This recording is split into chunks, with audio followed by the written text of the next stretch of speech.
When using Grapevine in scanning mode, the Move and Select buttons can be configured to repeat when held down. Here's an example.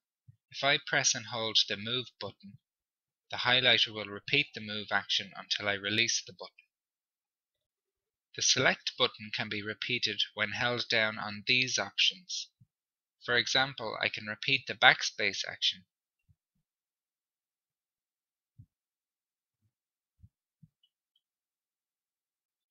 Also, when I have press and hold enabled, I can type a capital letter by holding the Select button when I choose that letter.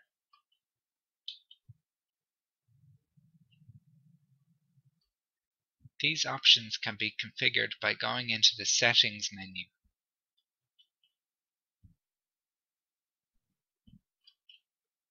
And then clicking the Switch Settings tab. I can enable press and hold repeating of the Move button here and adjust the speed here. I can do the same for the Select button by pressing the Select tab. While we're on this page, I can show you some more advanced scanning features which can help in situations where you might experience uncontrolled hand movements called tremors.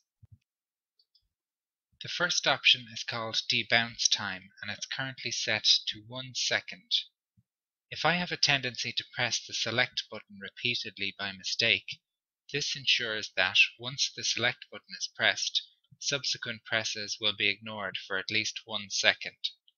The debounce time is the minimum amount of time that has to pass before the next press is registered. You can see here that every time I press the Select button, the keyboard is faded out for 1 second before I can press it again.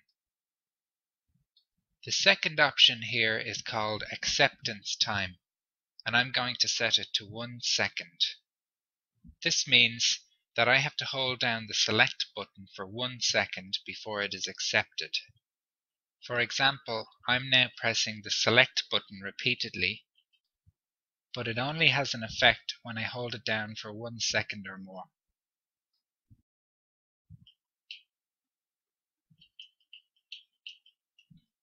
These tremor settings are also available for people who use a mouse button or pointing device to control Grapevine.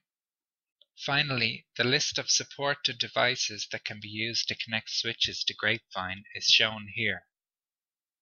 The switch numbers are colors that correspond to Move, Select and Back for each device are shown here.